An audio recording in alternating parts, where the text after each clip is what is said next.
In the heart of Umuaka, where the red earth baked hard under the sun and the moon poured silver light upon the palm trees, people still whisper the story of Okechukwu, the son of Egbuna. It is not told with laughter. It is told with lowered voices and eyes that drift into the distance, for his tale is not just about one man, it is a mirror for anyone who believes pride can carry them further than humility. Okechukwu was born into wealth. His father's barns were so full that children joked they could hide inside them and not be found for days. Goats, fat and stubborn, crowded the compound, and servants hurried like ants, carrying baskets of yam, jars of oil, and gourds of wine. His father, Egbuna, was a man of generosity, known to open his barns to feed widows and orphans. His name carried honor, and his presence carried weight. But fortune is like a clay pot balanced on a slippery rock, it may stay steady today and shatter tomorrow. One season, sickness clung to Egbuna, and no healer could shake it loose. The diviners said he had offended the spirits, but no sacrifice brought relief. He died, and the wailing in Umuaka was loud enough to chase the birds from the trees. His wife followed him not long after, as though her heart refused to remain behind. And just like that, the heavy mantle of a great house fell upon young Okechukwu.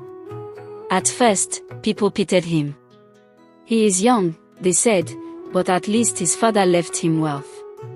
Yet instead of grief humbling him, it swelled him with arrogance.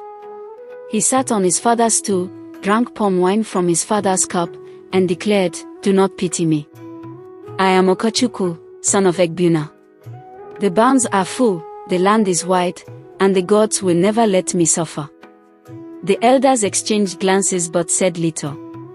They had seen many seasons and knew that yam that grows tall today may rot tomorrow. Nana, his childhood friend, came one evening with a hoe across his shoulder and said, "Brother, the barns are full now, but the earth must still be fed. Come, let us farm together. Let us sweat now so that we do not cry later." But Okechukwu threw his head back and laughed so hard that even the chickens scattered. "Farm? Do you not see how many servants I have?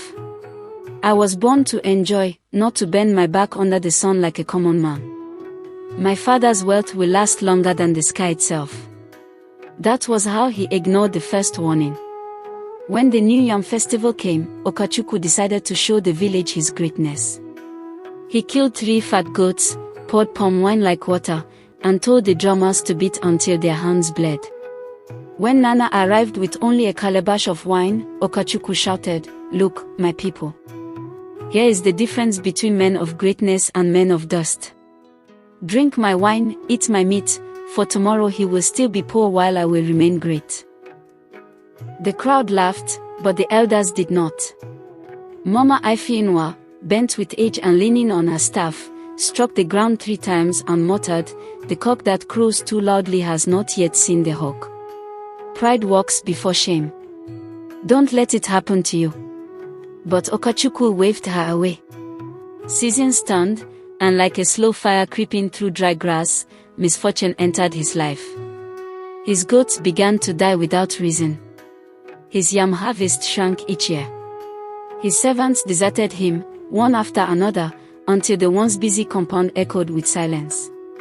He blamed witches. He blamed envy.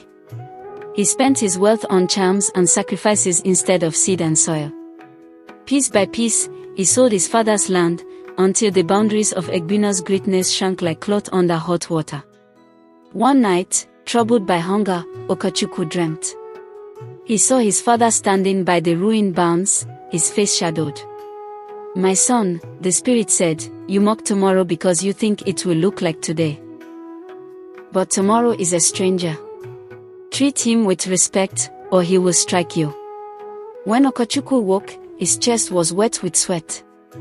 But instead of humbling him, he spat on the ground and said, "Dreams are for children." Soon hunger drove him to Nana's hut.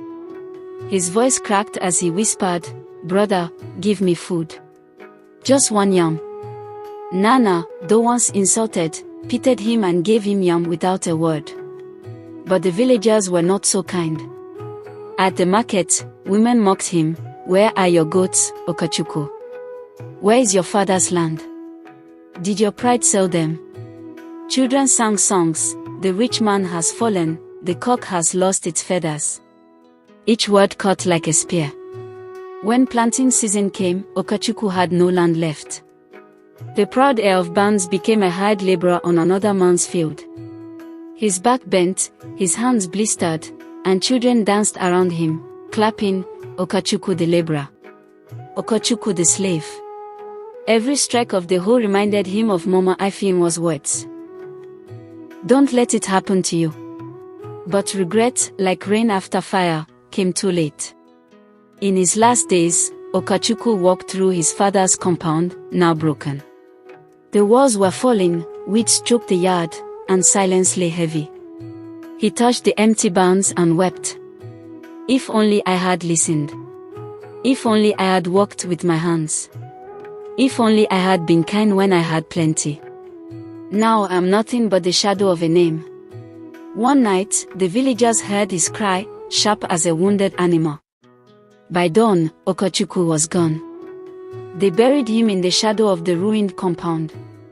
No goats were killed, no drummers came.